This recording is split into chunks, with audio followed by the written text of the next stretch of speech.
think we're just about here, so we're going to get started. I want to welcome everyone to our first evening of Food Literacy for All. This is a really unique course that brings university and community together to learn from diverse leaders in food systems. And the course is unique in a few ways. First, it combines a U of M faculty instructor, that's me, and I just started on January 1st, with a community co-instructor, and you'll meet Julius in a few minutes. Working together with regional food system partners in Detroit and Southeast Michigan, we've put together a lineup of amazing speakers from around the world, and we've done that each year. The speakers are from different backgrounds, geographies, and sectors, and they'll each address the challenges and opportunities in food systems in their own way. We're excited that this is the 10th year of this course with the theme of the Unifying Power of Food. And we want you to go away with a greater understanding of ways to build more equitable, health-promoting, and ecologically sustainable food systems. But the other way this course is unique is that each session is also open to community members who can join from anywhere in the world and for free.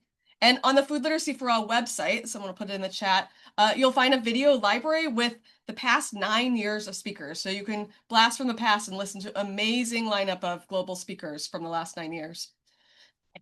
Tonight, you'll get an intro to the course, some background in food systems and about growing hope, upcoming events to be aware of, and then towards the end, we'll get more into syllabus nuts and bolts. So any community members joining us, we'll let you know when we get to that point, and you'll probably want to log off unless you're really interested in the syllabus.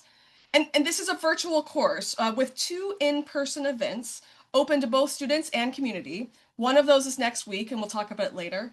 So students who attend in person get 1 point extra credit towards their grade, but each of these events is also live broadcast. So students and community members can still join remotely from anywhere and get the credit that they need. The course has been a labor of love by many people over the last 10 years, but is a cornerstone of the University of Michigan's Sustainable Food System Initiative, or we call it SFSI for short. You'll learn more about SFSI throughout the term. But we're really appreciative of the program in the environment at the University of Michigan and the School for Environment and Sustainability for their ongoing support.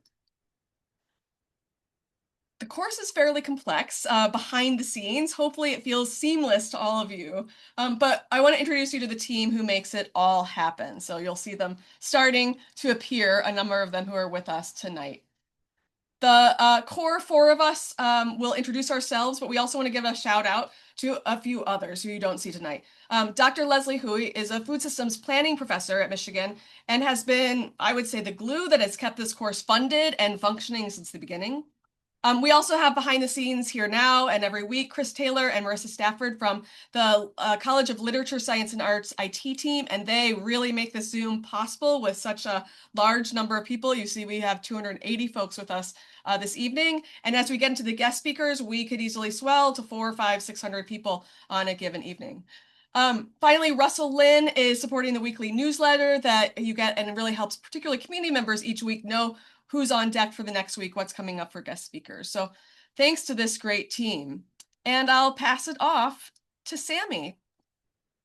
Yeah, thank you so much. Good evening, everyone. My name is Sami Maldonado, and I am a graduate from the University of Michigan. I graduated just in 2025 from the School for Environment and Sustainability, where I focused on environmental justice. I have a lot of different experiences in food systems and agriculture. I earned my bachelor's in food systems and then went on to work at a farmers union. So I have experience in community engagement, farmer advocacy, policy, and social justice related to agriculture and environmental spaces. So if you see that we have any shared connections, feel free to reach out and I'd be happy to connect with you offline sometime. And this is my 3rd year supporting Food Literacy for All as the course coordinator. So I'm really excited to be in that role again. Outside of Food Literacy for All, I am based in Minneapolis, Minnesota, and I have a day job at the Minnesota Pollution Control Agency. So yeah, thanks for letting me introduce myself.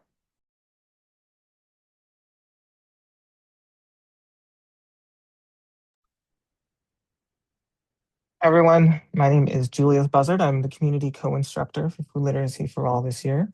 I also serve as the Executive Director at Growing Hope, just next door in Ypsilanti, Michigan.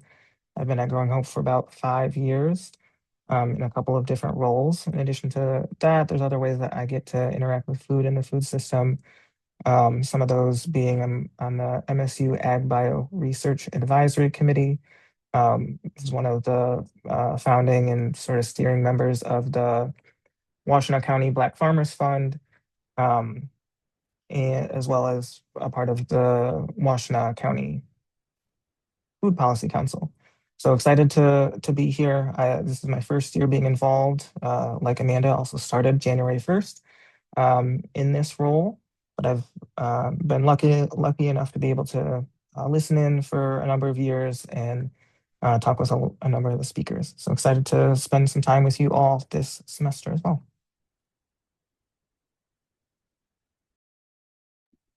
Hi everyone, my name's Taylor. I am your graduate student instructor, so I will be a primary point of contact for all of you, students and community members throughout the semester. I'm in my second year in the School of Environment and Sustainability. I got into food justice work actually through an undergraduate course at the University of Southern California. It was a food justice in LA class. And since then, I've worked all across the food system in garden-based education, food policy, edible food, redistribution, nonprofit work, farm to institution work, restaurants, wine industry, etc. I really love it.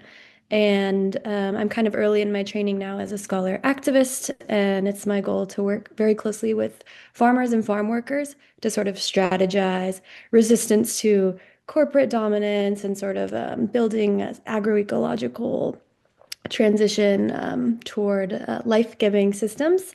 If you have any questions at all, reach out to me. We'll go over roles here in a second, but I'll pass it on to our co-instructor, Amanda. Thanks. So I've been working in food systems for, I can't believe it, 25 years now, and you'll hear a little about my early days in a few minutes. But I was the founding executive director of Growing Hope that Julius now leads when really it started in my undergrad years at U of M back in the late 90s. So I was at Growing Hope through 2017 and have done all the things in the food system through that role. And then since then as a consultant at particularly the state and national level and sustainable food systems and nonprofit management. I also served as the mayor of Ypsilanti from 2014 to 2018. So I got a front seat to policy making, although I had been a longtime policy advocate from a food policy perspective. And I've done a tremendous amount of board work at the local level to the international level where I serve on boards at both of those scales at the moment. The other thing I'm going to be doing in my role here at the university is teaching a local food policy class next fall, which I'm excited about, and I am the new faculty lead for the Sustainable Food Systems Initiative. I've been for the last many years until this position started on the external advisory board for the School for Environment and Sustainability. So I'm very plugged in, besides being an alum of what used to be called SNRE, now SEAS, both for a bachelor's and a master's degree, focusing in environmental justice, environmental education, and environmental behavior. I am slowly but surely completing a part-time doctorate at Wageningen University in the Netherlands in spatial planning, focusing on municipal food policy. And I lived in London when I started that degree from 2019 to 2024. But before, for a long time, and after, I've been in this area here in Ypsilanti. So there are a lot of us here. So to sort of avoid any confusion, we quickly want to go over who does what. So we have Amanda, she's our co-instructor. She's really responsible for bigger picture course design, course administration, coordinating with speakers. She will be our permanent lecturer in this position year after year. So she's kind of in charge of the course's evolution through time. She is also a main student support person along with myself. So any questions related to assignments, the course at large, reach out to Amanda. Julius is our community co-instructor, so his role is really centered on community engagement and community partnerships. I think Julius would be a wonderful person to reach out to if you have any interest in getting involved in local food systems at all. Julius has office hours as well. Those are listed in the syllabus. I would say avoid going to Julius with any questions specifically related to assignments. That's my job. So any questions related to grading, assignments, the course in general, reach out to me. I have office hours listed in the syllabus. I'm really here to handle that facet of the course, as well as to support the team with techie stuff. And then we have Sami.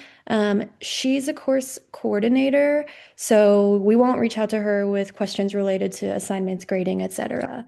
She's more of our sort of back end person, making sure that the course runs smoothly and handling community partnerships and speaker coordination. So again, primary contacts for students related to any questions around the course are Amanda and myself. Engagement. So there are a few ways to engage with us through the broader Sustainable Food Systems Initiative. We have an X account and an Instagram account. So you can go find us there. We will be using polling features through Zoom and through iClicker. So through Zoom, we just use the polling feature, and that's open to the community as well. iClicker we use for taking attendance and participation grades. That's only for students who are enrolled in this course for a grade.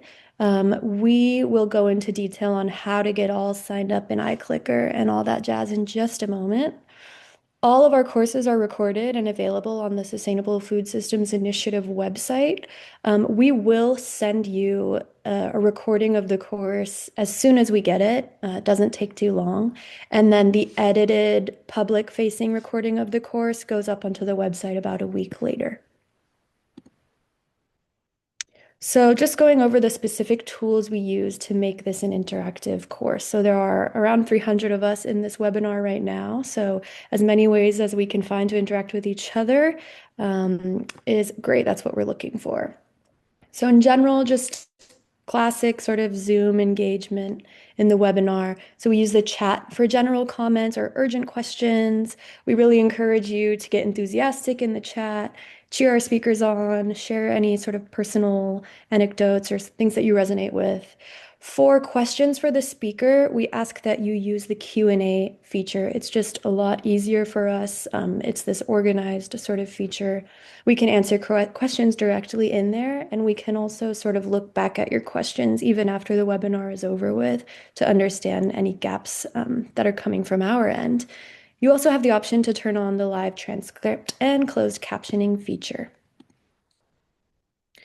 One thing that we're going to be implementing this semester is a question of the week. So we have students and we have community members. And once per week, we really want to sort of engage all of you collectively together. And we're going to do that through Zoom poll. So we're curious, have you ever worked in food systems? And if so, which part?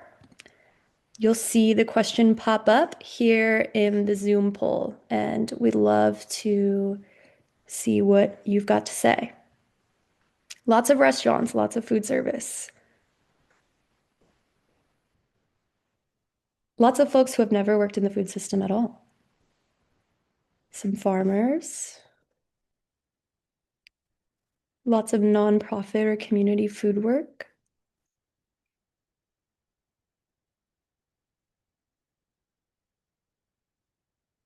Looks like food tech, ag tech is sort of our lowest here. Only 5 folks have worked in that space.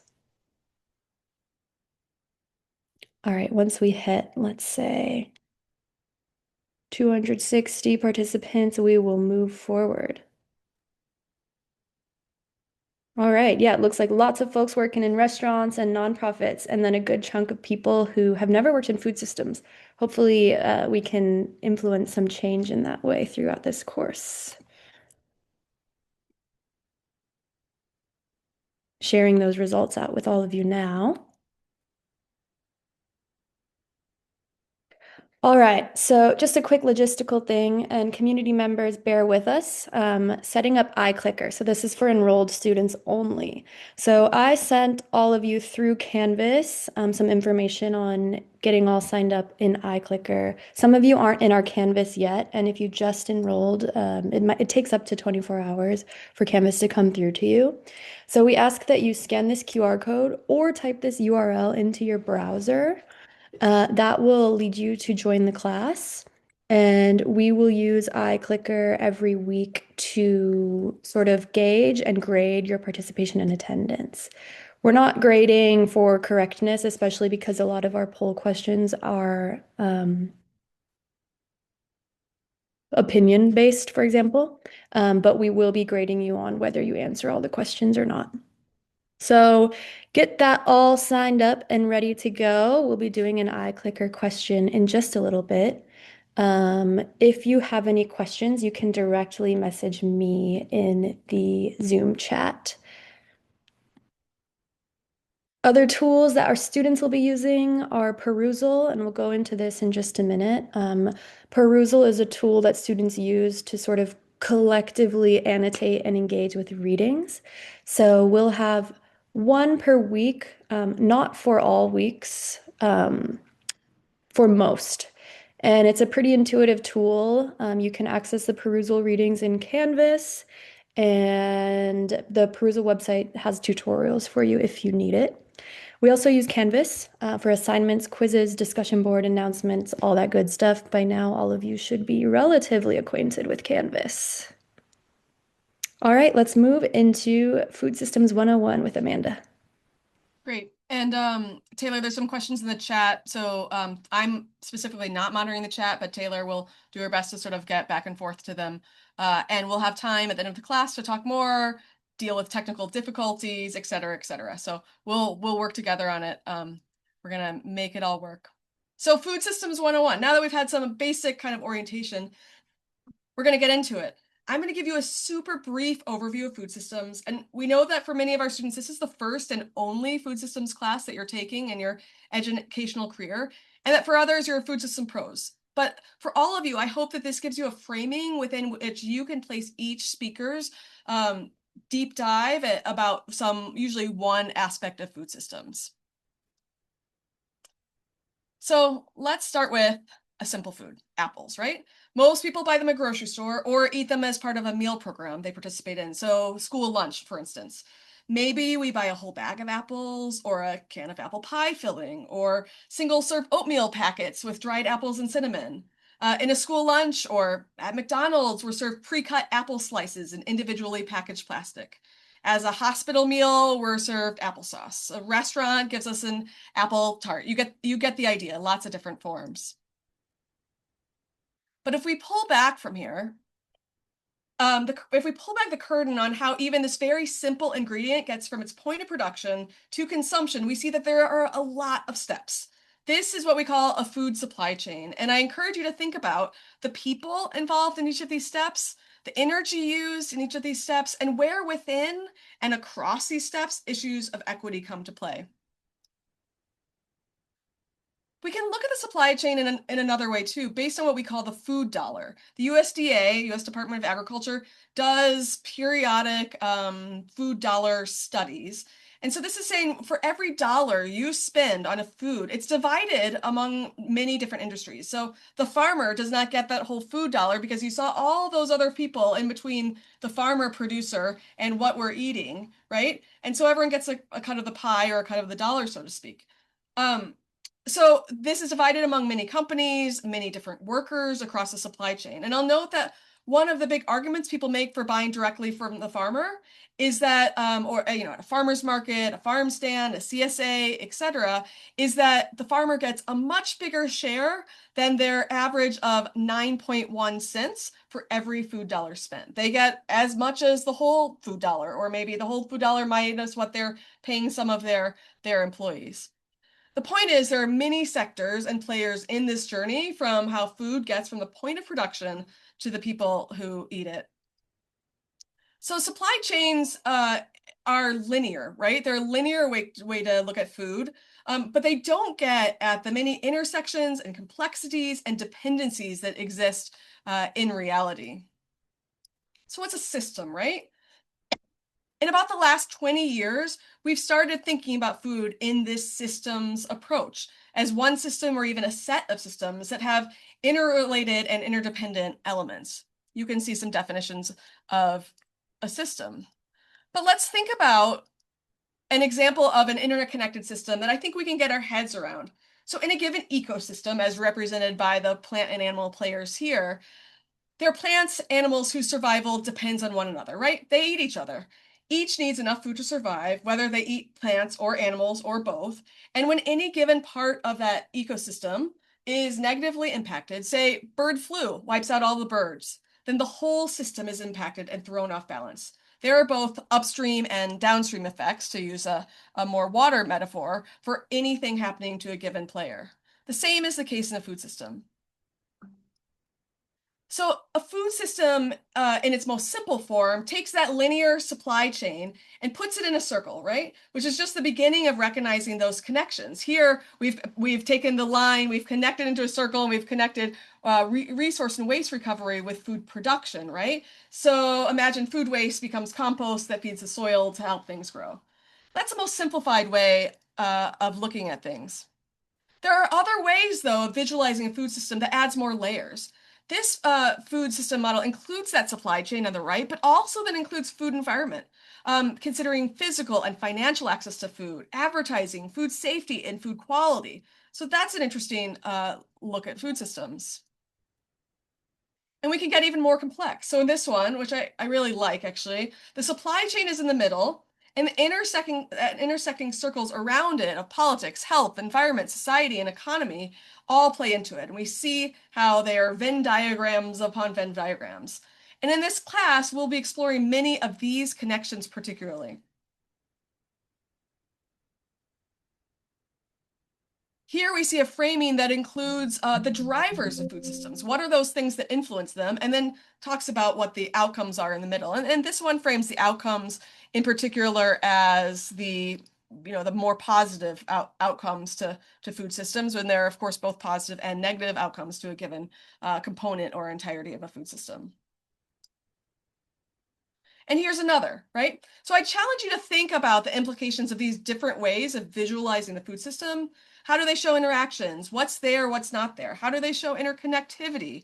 How do they demonstrate equity or places where inequities are in the food system? And the final one I'm going to show you, and there are many out there, it's really complex. Go figure, it's from something called the High Panel of Experts from the United Nations Food and Agriculture Organization. So I don't expect you to be able to read this. I see the words on this, and many of them are very small. And for students, we can add them to the canvas so you can read the diagrams in bigger form after the class. But it's really just showcasing there are many ways to visualize a food system. This is a very academic seeming one, and it's by nature food systems complex, multidimensional, what people would call a wicked problem, where there's no single driver, no single outcome, and no single solution. So a food system is this interconnected web, really, of activities, resources, and people, extends across many domains of the whole food supply chain, right? And it reflects and responds to social, cultural, political, economic, health, and environmental conditions. And we can think of it for multiple scales: local, household kitchen, national, even international, I would as well. And some people include food system diagrams that include a temporal nature. So that's a whole other access to throw into the mix.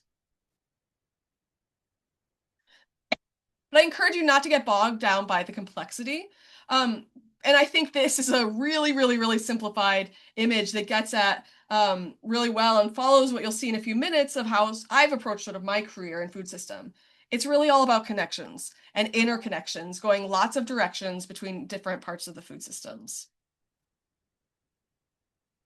So finally, we'll say, what's a sustainable food system, right? You'll hear that word a lot, and we will explore it throughout this term. And each of our panelists and guest speakers will explore it in different ways. So that's our topic for, and this could be a topic for an entire course, but you'll get bits and pieces across the food system, and collect, as well as thinking collectively about the environmental, the economic, and the social impacts of things. So I'm going to turn it over to Julius, who's going to frame out a few more important definitions, and then I'll give you some more stuff after that. Great, thanks, Amanda. Like Amanda shared, I'm going to just go over a few different definitions that we think will be a good baseline as we go into some of the conversations we have with different speakers and guests throughout the semester. I'll highlight this photo behind here just because I think it's a really beautiful picture. If we had more time, oftentimes I like to do activities with folks of just picking out a piece and telling a story about it. So if you want to do that afterwards, you're welcome to do that. But there's just a lot of different ways of looking at the food system, again, in a different sort of light than some of the diagrams that we've already shared. So Amanda's already gone over the what is a food system. I'm not going to relabor that point. And hopefully you already have from that at least a basic understanding or idea that it's this interconnected web, including things like land, labor policies, infrastructure, capital, etc. All I'm going to add to what Amanda shared about a food system is a little bit about that history, because I think it's important to think about our context and how we got to where we are in the system that we're working within today.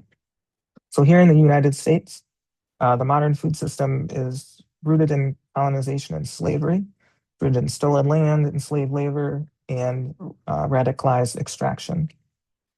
And those foundations continue to shape who owns land, who works the hardest, and who eats last. Some key points throughout our history. One is in 1933, USDA subsidized, formalized these systems, or subsidies formalized these systems of stabilizing prices and production, and at the same time, overwhelmingly benefiting white landowners and excluding many, most, if not all, Black and Indigenous farmers. After World War I, there was a surplus of nerve gases, things that were diluted into and rebranded as pesticides, continued practices through World War II,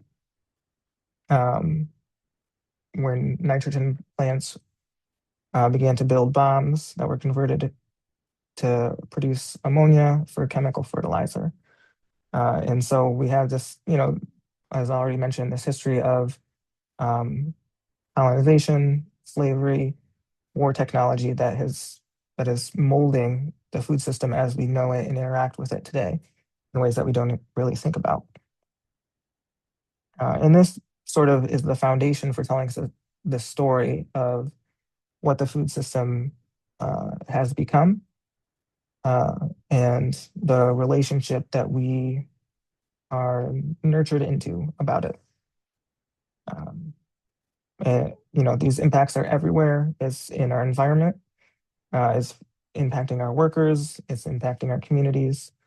And hopefully through this course, as we continue to have conversations, we'll talk about ways that we can interact, through justice and through those sorts of lenses with food in the food system. So the two main concepts that I'm going to hopefully just give a very brief overview of are food justice and food sovereignty. Food justice starts with a simple truth. Oftentimes, the way that we talk about the work that we do in my world is, food is not a privilege, it's a human right. It doesn't stop at asking who just has food, who has access to food. It asks why some people don't have food and who benefits from that arrangement. The food justice movement grows out of environmental justice of the 1980s when Black, Indigenous, and frontline communities named some things as essential. And those things are things that include that mainstream environmentalism had become elite, white, and disconnected from human survival, more of an ideal than a reality or that right framework. And that pollution, hunger, and disease were not accidents; they were patterns of radicalized, and they were political. So food justice, what that lens does is pushes us beyond sort of that frame of food access. And a simpler way of sort of thinking about that is through question. If we put on a lens of food access, if we think those ask the question of, can you get fresh food? Food justice then is a layer deeper and asks questions like who owns the land, who controls the seed, who controls the labor and the knowledge, whose food traditions are valued, and how has colonization shaped what we grow, eat, and call healthy. And so we look at this history. What we see clearly is that land and food in many ways have been weaponized through things like genocide, land theft, slavery, Jim Crow, redlining, farmer exploitation, and disinvestment. The practices that I think through this course you'll learn have not disappeared, but there's ways that we have as communities and are continuing to band together through a lens of unity. Things like mutual aid, freedom farms, community gardens, cooperative markets, and much more. The other piece that I mentioned that I'm going to give again a very brief overview of is food sovereignty. Food sovereignty comes from the global South, from peasant, indigenous, and land-based movements organizing for survival and dignity. It's a direct response to colonization, displacement, and extraction.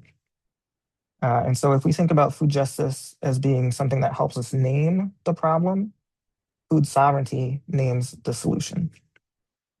Food sovereignty says that communities have the right to define their own food systems. The things that we grow, how we grow it, who grows it, and who eats it. So where capitalism treats food as a commodity, something to be owned, traded, speculated on, food sovereignty projects that sort of framing. And in the embrace of food sovereignty, embracing that is to say that food is about care, culture, land, labor, and relationship, not about profit. One very simple way that I've heard people talk about food sovereignty is having autonomy over food in the food system, having agency over food in the food system, and really thinking about that from seed to belly. And I personally like that framing. It just feels a little bit more intimate than a lot of the language that is often used about food in the food system. And then these are the basic pillars of food sovereignty. I'm just going to go through them very quickly with a little bit of detail. The first is that food is a basic right. It's not a market reward. We've already talked about that. The second is this idea of agrarian reform. So thinking about farmers, growers, fishers, food workers, and they deserve dignity, land, and power. The third is protecting natural resources because land, water, and seed are relatives, not inputs. Reorganizing food trade, having control locally, not over distant corporations that don't have that same investment that our local communities do. Ending the globalization of hunger, building shared knowledge, skills, and intergenerational wisdom. The sixth is social peace. This idea is important because the food system should heal conflicts, not deepen it, and work with nature, not against it. And the seventh one is democratic control, that people who are most impacted have to be the ones making decisions. So these are, it's not a small scale for the sake of being small scale. It's really a concept that's future facing and really thinking about how we have collective power, ownership, and again, autonomy over food and the food system. And now we're gonna go on to a little bit about some of the work that Amanda and I have already talked about. As Amanda shared, she was the founding executive director at Growing Hope, and I'm the current executive director at Growing Hope. So you have a unique perspective in that, and we're excited to share a little bit more about that. Yeah, it's really fun. It is just, it was not orchestrated that Julius and I would be the co-instructors for this course. And of course, we know each other already. There was one executive director between us, but we're here in the same community and of course know each other. So it's really fun to have this opportunity to share. And we wanted to share this with you to kind of put this presentation about systems, about food justice, about food sovereignty into context so you could see how it plays out in a very, very, very, very short history of the organization we've put so much into. So I'm going to give you a really, really, really brief history from that perspective, and then Julius is going to give you all of the amazing work that he and his team lead today and into the future. So back in 1999, when I was, as I said, still an undergrad at U of M's School of Natural Resources and Environment, so what is now SEAS, I was really active in environmental justice student group, and then we were connected with and doing projects with the Ypsilanti community, which was just down the road from Ann Arbor, if you're not someone local here. It was a community that felt very much like the one I had grown up with, so I felt at home there and began developing relationships with what was then called the Perry Child Development Center, which was the public kindergarten and Head Start site for our Ypsilanti schools. And I had a long background by that point in school gardens, and came to work with the principals, teachers, and parents to develop what you see there, the Perry Learning Garden, which we built on April 1st, 2000. And I didn't yet live in Ypsi, so coming from an EJ background, it was super important to me, essential, that I committed to this project until it could be sustainable without me. And as so many, especially that look and sound like me, enter communities that aren't their own and exit them just as quickly. And to me, that is the antithesis of my philosophy of community work. But little did I know that that commitment would drive my life trajectory and where I would live and work and grow my family, etc. So long story short, one garden led to another and another and another. And I was a volunteer still at that point for the first 3 or 4 years, and was leveraging other volunteers to support anyone who wanted to develop a community or school garden to support whatever their mission was. So as I embedded then in this community and then moved there and really haven't left, the more connections I had, the more gardens were developed at low-income housing facilities, schools, parks, social service agencies, community centers, and other places. And for me, gardens were a way to do tangible work towards environmental justice in a positive, proactive way. And I felt like they could do so much, leading to social, health, environmental, economic outcomes. So hopefully this is sounding familiar to what we were just talking about in our food systems framing.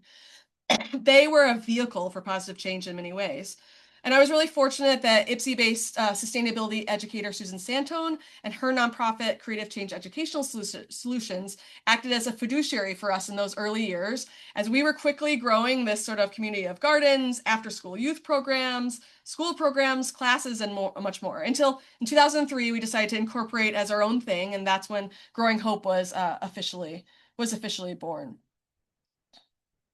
But we knew in our gut as we were developing, even if it took a few years to have the words and even pictures like this to articulate, that to make positive change that we were hoping for, that we were supporting others in making using this vehicle that we knew a lot about, helping get gardens going, that we needed to work at multiple scales. So we could validly spend all of our time on any one activity, right? But we knew that we needed to support individuals, we need to build capacity and leadership of groups to lead their own projects, as well as work at this broader system scale for the change to be meaningful.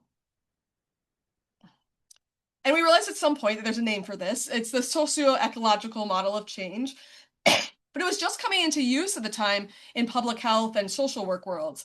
So you see that at point, and I'll call that like somewhere between 2003, 2008, people weren't using this systems approach commonly. It feels really no-brainer right now. Even this model feels like, yeah, of course, that's how change is made. Many, many people subscribe to this now, but it wasn't then. And food systems also wasn't even a term. Community gardens were a foreign concept to many places, including Ypsi. And it was confusing for some, I remember donors and partners in the beginning, when we would describe the different activities we were developing and evolving, and that we'd now unite easily under a heading of food systems because they felt they were so disparate and couldn't see this connection that we didn't have at that point a way to quite articulate and frame.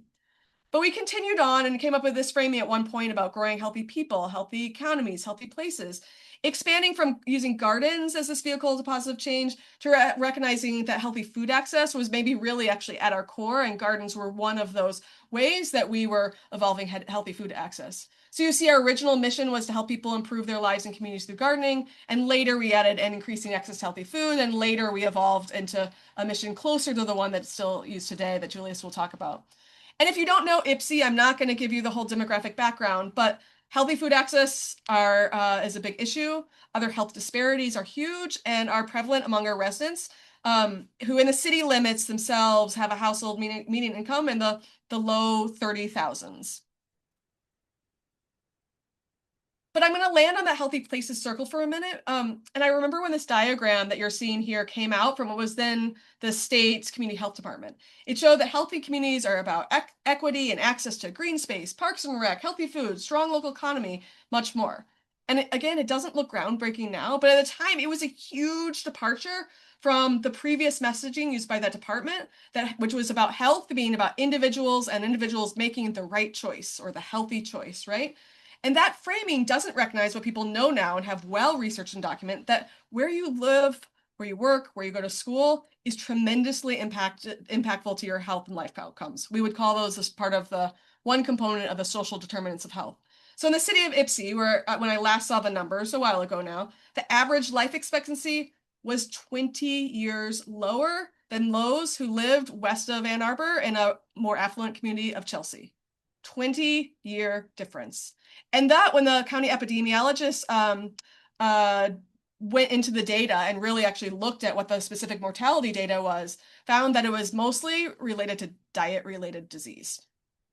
So at Growing Hope, excuse me, we understood early on that place matters in many ways, and we saw that transformation of physical places could transform how we did our work and the impact we could have beyond just one garden here and there, because we weren't owning those gardens. We were there as a supporter, a trainer, a facilitator for people to create their own gardens in their communities or schools or other spaces.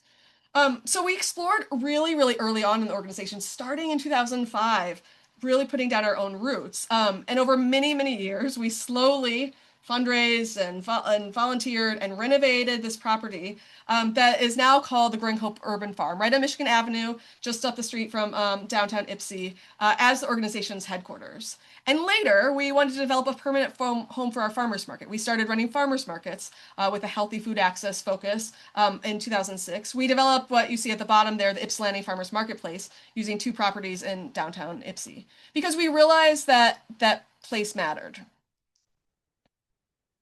But if we think back to those concentric circles we were looking at, those social determinants of health, as the organization grew and matured, we also began to identify where policy change would help us either overcome barriers we were seeing or open up opportunities. And this picture is of Growing Hope staff and board, including our youth staff, in July of 2010, when then Governor Granholm came to the Growing Hope Center to sign the cottage food bill into law. And you can ask me on Canvas later if you want to learn more about that law and that story.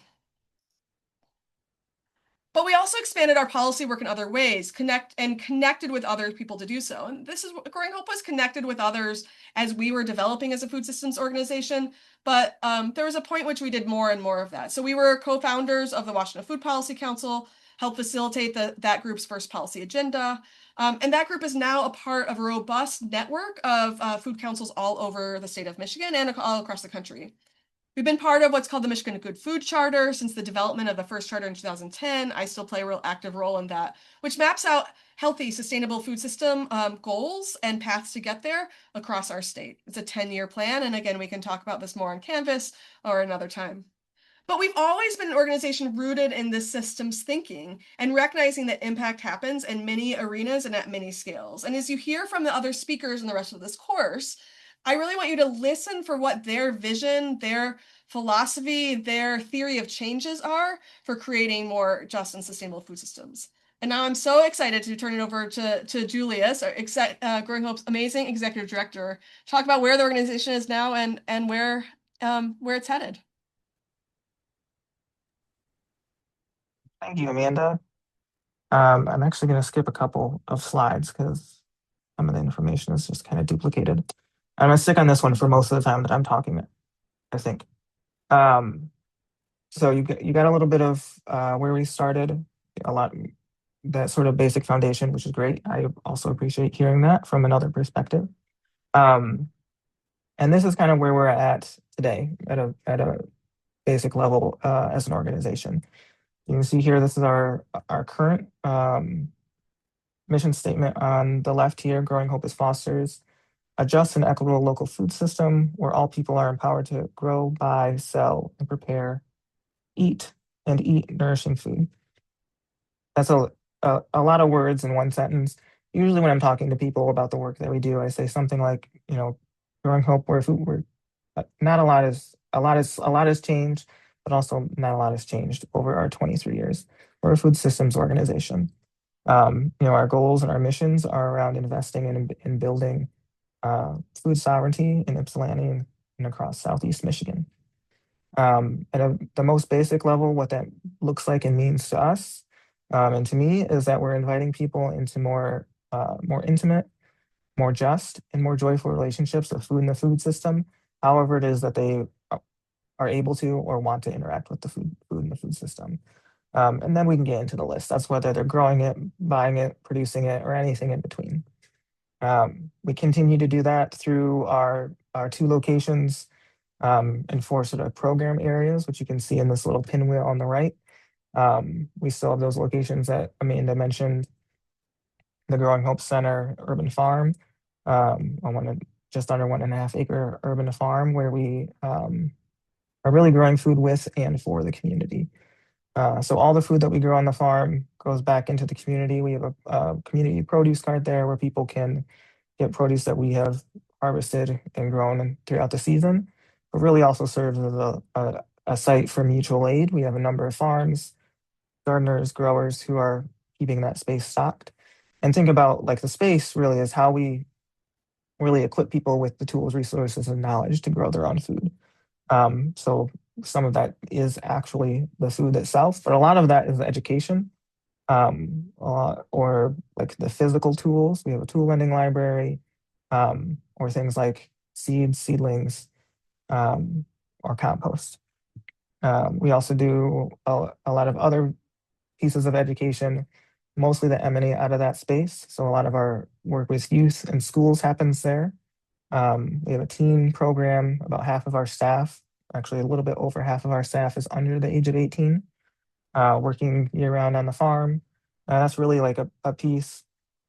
We had early days of starting working with youth, and as we think about our theory of change and how we invest in and build our local food system, and really think about how we invest in like this foundation of generational health, working with our youth, and not just working with our youth, but like really like working alongside youth in ways that are engaging, empowering, and help promote placemaking is how we believe we're going to do that. We continue to be stewards of the farmers markets in Ypsilanti, primarily out of our other location downtown, the Ypsilanti Farmers Marketplace, which now is a year-round farmers market, indoor and outdoor, as well as have a shared use incubator kitchen supporting folks who are have interest in having a food-related business, so they can, get in there and start with, a small business plan, and we've had businesses really grow through that space to the point where they're, have their own brick and mortar throughout our county.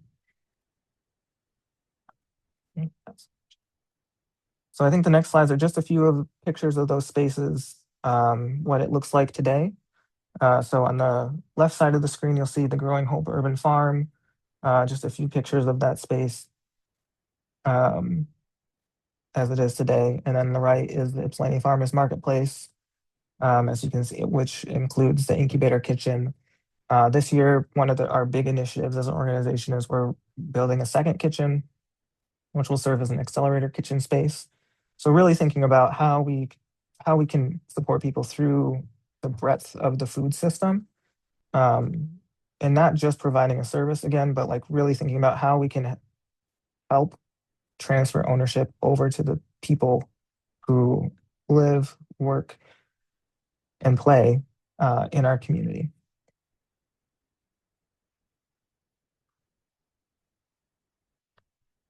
And then on the left here are some pictures from some more program related pictures from our farm and garden.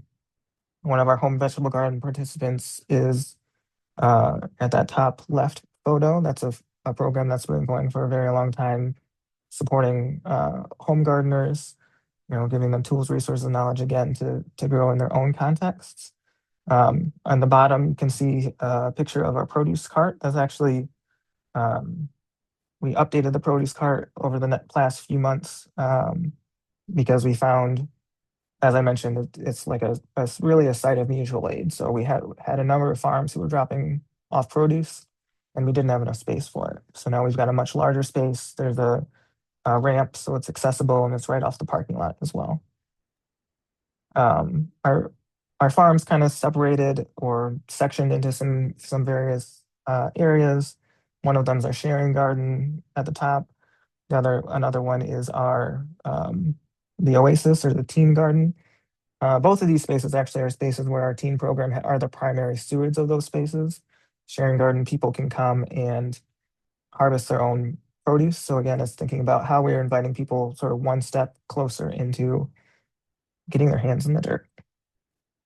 And then on the right are just some photos highlighting some of the work that our teens have done over the past couple of years.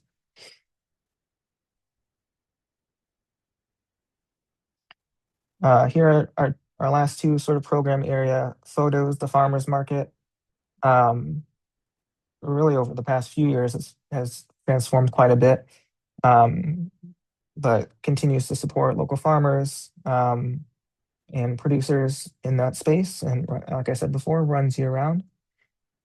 And then our incubator kitchen is one of our younger programs. It's 5 or 6 years old now, so I can't say it's young, I guess. But again, it's really important to us thinking about how, I said something earlier about food being something like a catalyst for change. It's it brings people together. It helps build community. And that's what we want to do. We want to bring people together around food because we know that food, like change happens, revolution happens around the kitchen table. When we're building relationships, when we're sharing a meal, when we're in good relationship, not only with ourselves and community, but like also building that deep relationship with Mother Earth, with our ancestors. And the other piece that I don't have a photo of in here is the advocacy piece. That continues to be an important part of our work as an organization, as we think about how we not only impact change in our communities, but create advocates, invest in our community in ways that they become advocates for a just local food system, both in Ypsilanti, but in our partnerships across the state as well. And I'll also mention, I do have office hours, and this is open for like community members or students. For myself specifically, I'm happy to do office hours to meet anybody at the farm or at the marketplace. I'm especially as it gets warmer, happy to do any tours of the farm.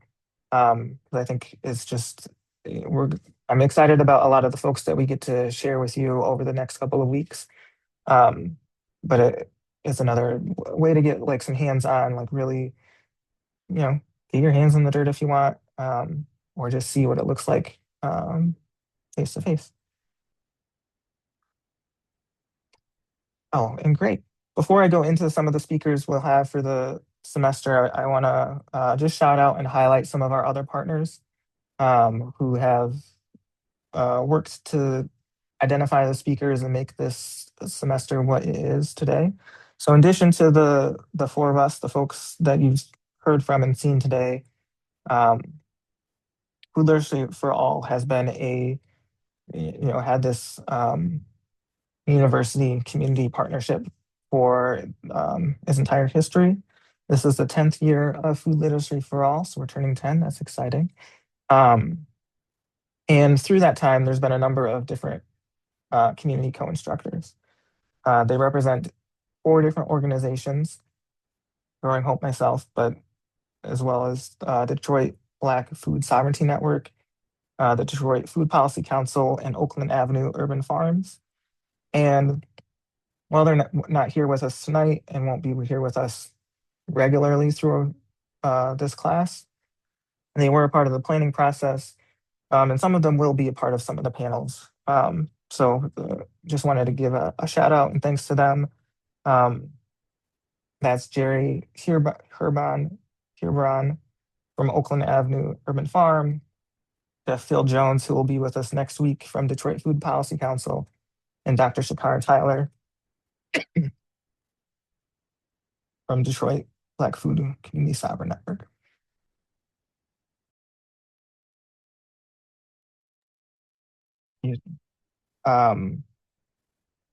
So you have access to see all of the speakers over the next couple of months.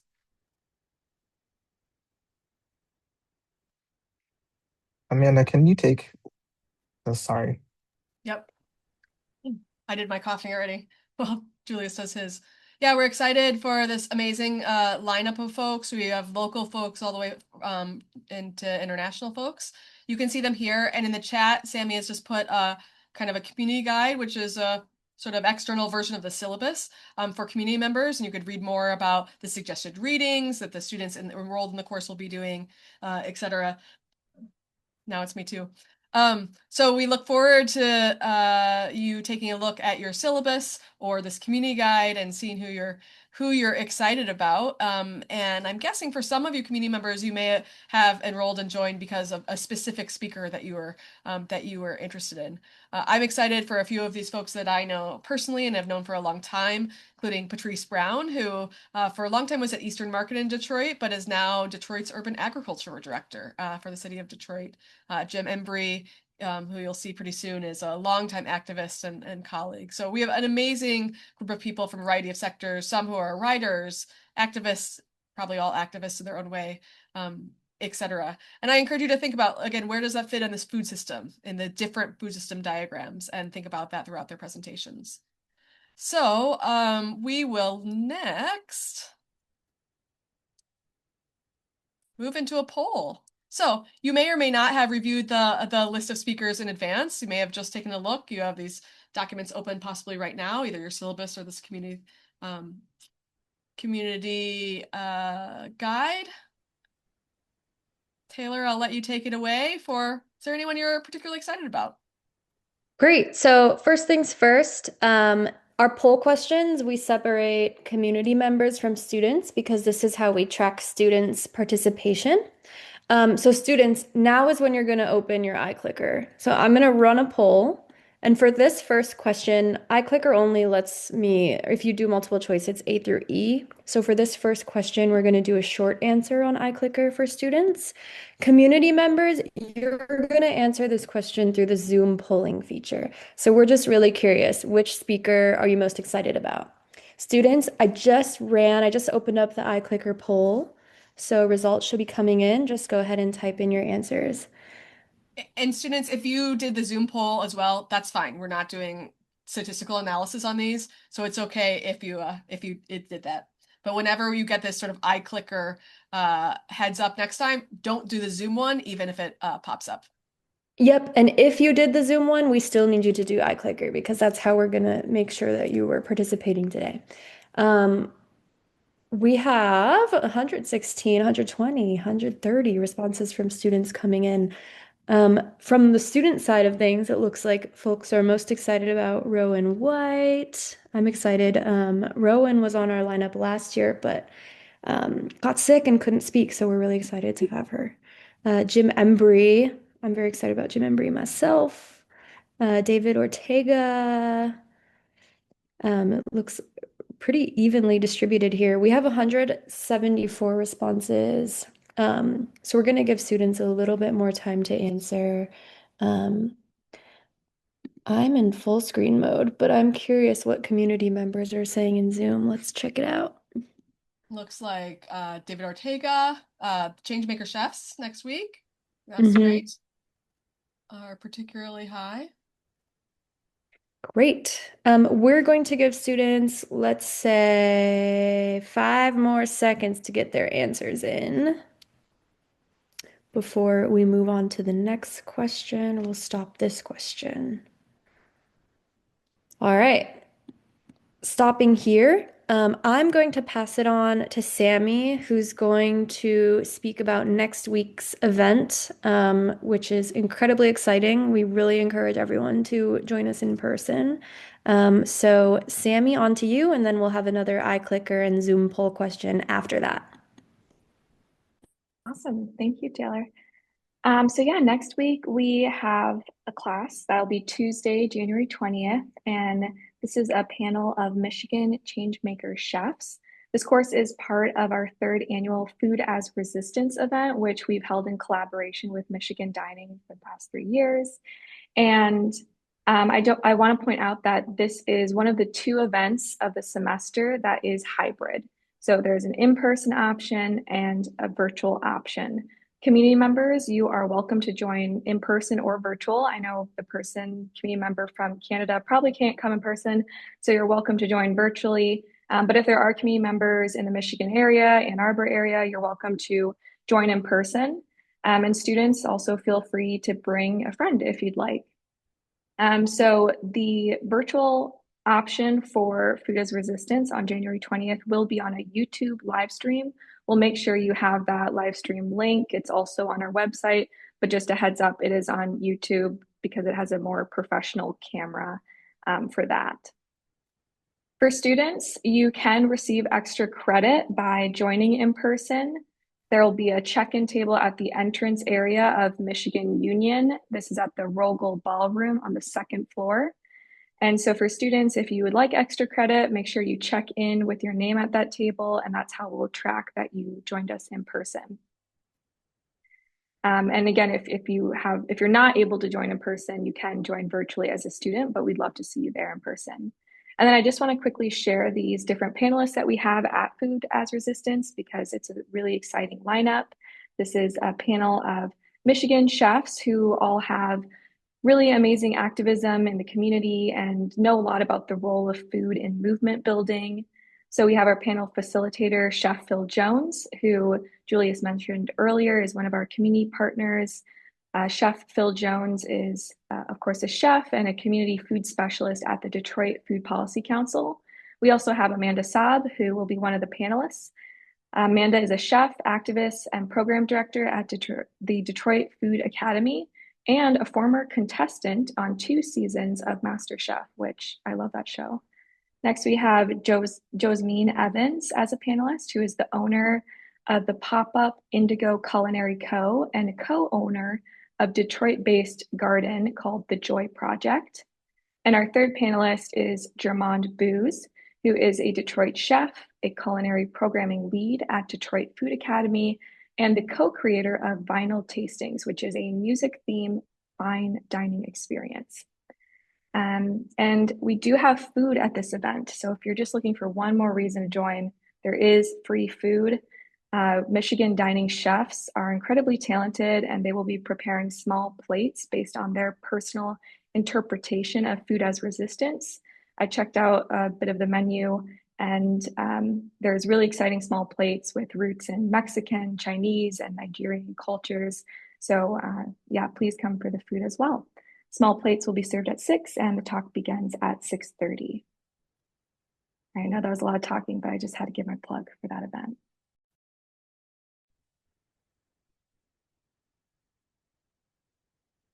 All right, so we're back with another iClicker question. Just bear with me. I need to go into full screen mode so I can send a screenshot to students. Community members, you should be able to access the second question in the Zoom polling feature, but we're curious, are you coming in person to Food as Resistance? So I just sent out the poll to students in iClicker. And I know it's early, all of you have A's, but keep in mind, you may look back at this moment and say, shoot, I wish I had gotten that extra credit point. And you'll definitely look back and say, shoot, I wish I had gone because the speakers and the food are so incredible. So really excited to have you all join us. And can I add something, Taylor? Go ahead. So community members, whether or not you participate in the poll, Taylor just put a Google Doc, a very quick Google form for RSVPing. So if you're a community member and you haven't yet, some people saw it in our newsletter and RSVP'd, can you put your intention on coming next week in person or not? We are needing to help M Dining have food count tomorrow so that we can, because this can be anywhere from 100 to 400 people. We want to give them a good sense tomorrow, whether folks are coming next week or not. So students, do that via iClicker, and community members, please use that form in the chat. Yep, and students, we encourage you to invite all your friends, send the link out to your communities and include that RSVP link. But we really want this to be a convivial, sort of full event. It's going to be great. We have lots of student or responses from students here, so I'm going to close the iClicker polling feature. Hopefully, we got a feel for how iClicker works. We'll be using this every week. So great job, everyone. And again, if you have any questions or concerns about it, just send me an email. I put my email in the Zoom chat. All right. Closing out of my full screen mode and moving into campus and community happenings. So we're getting ready to say goodbye to you community members who join us if you don't want to hear course admin stuff. But we'll start with what's going on in the food systems world in our community. Julius, on to you. Thanks, Taylor. Yeah, I'm super excited about next week's course. Hope to see lots of you there in person. Just a few other upcoming things happening in the community. Tomorrow, there is a group doing a film screening of food chains in Dana Building Room 1040. That's tomorrow, again, from 7 to 9:30. And they're also hosting then on Thursday this Fair Food University interest meeting with the ICW, the Coalition of Immokalee Workers, and the Student Farm Worker Alliance. So if you're interested in learning more about that, go to either or both of those events. It's a great documentary, would highly recommend that piece. Then this weekend on Saturday is the MLK Day of Insight. There'll be rock painting with Willow Run Acres. Willow Run Acres is also a local nonprofit doing work within gardening and the food system. And I think they've done this sort of project every year, either here or somewhere else in the community. And it's just painting rocks. Oftentimes they do ones that look like vegetables and things that can be used for markers in their community gardens. But a good way to get some volunteering in on the weekend. And this last one, I believe, is the Student Food Empowerment Fund. So this is a fund where students can apply. Applications are due January 25th. So you've got about 10 days and 12 days for that. The Student Food Empowerment Fund provides grants to support food-related events or efforts on campus. So events that need food or are about food. And there's garden resource funds available in any sort of projects related to food. So if you're interested in organizing or a part of organizing something yourself or as a group here on campus, feel free to reach out to them as well. Thanks you for all the community members who have joined us this evening. Feel free to hop off now. We're just going to dive a little deeper into the syllabus. You are welcome to stay if you want, if you really want to hear all about that, but don't feel like you have to. The next little bit is primarily for the students, but hopefully we'll see you next week for Food is Resistance. All right, getting into the really exciting stuff here, assignments and course logistics. So we have 4 basic assignment types. First being quizzes. So every week, and this is not happening this week, this starts next week, the day after class, so on Wednesday at noon, we release a quiz. It's 5 multiple choice questions and 1 sort of open response question. That's not timed. You can do it up to twice, and it's due on Friday at, it says 5 p.m. here. That's not right. It's 11:59 p.m. Again, those will be released at noon every week. It's due at 11:59 p.m. on Friday. I know I wouldn't want to be submitting or working on a quiz at 11:59 on Friday, so encourage you to get started on that early on Wednesday. Get it done. It's pretty quick. Nothing too tricky there. The second assignment group is the perusal assignments. So Perusal is just a platform through which you can read and annotate writings or readings together with a group of your classmates. So we've broken you all up into groups of about 10 to 12. You'll open perusal assignments through Canvas. They're all in there already. So if you want to get started on them, you can work on them in advance. They're all there. You are graded based on your engagement with the text. So there's an algorithm. It's pretty simple, but I outlined the ways to get full points for your engagement with the reading. Perusal is not required every week. It's most weeks. So keep an eye on our syllabus, keep an eye on Canvas. Our assignments are right in there. Every student is required to make one video throughout the course of the semester. So this is a 1-minute video reflecting on the readings for a speaker of your choice. So we ask you to submit the assignment by noon the day before class. So for those of you who signed up for that first slot, your video is due by noon on Monday. And you'll reflect on the speaker bios and the resources that we linked to this upcoming panel. So we choose one video to showcase at the event. So we'll showcase one of these 1-minute videos at the Food as Resistance event. And the student who is chosen gets 1 point of extra credit. So we really encourage you to get creative. It doesn't need to be this whole production. Last year, we chose students who are just talking at a camera, but who had really interesting things to say. Since I'm the one grading these, I just want to say I love kind of personal anecdotes, and yeah, just really we want to hear like how do these resources connect with your lived experience. The last sort of grade bucket is attendance and participation, which we calculate through iClicker. So we want to see you not only log into iClicker when I start the class, but also answer all of the iClicker questions. You'll get full attendance and participation points there. We offer 2 absences that don't affect your grade throughout the semester. So I will handle all of the attendance grading at the very back end of the semester. And Taylor, can you upload to Canvas an example of a video from last year, especially Yeah, for these first absolutely. folks who are diving in without a context for what others have looked like? Of course, I will do that. Weekly due dates. So this semester, you'll have a Monday due date. That's the one Monday that you turn in your video assignment. That's at noon. On the weeks with perusal assignments, we want your perusal to be done and submitted right at class start time. So you have until 6:30 p.m.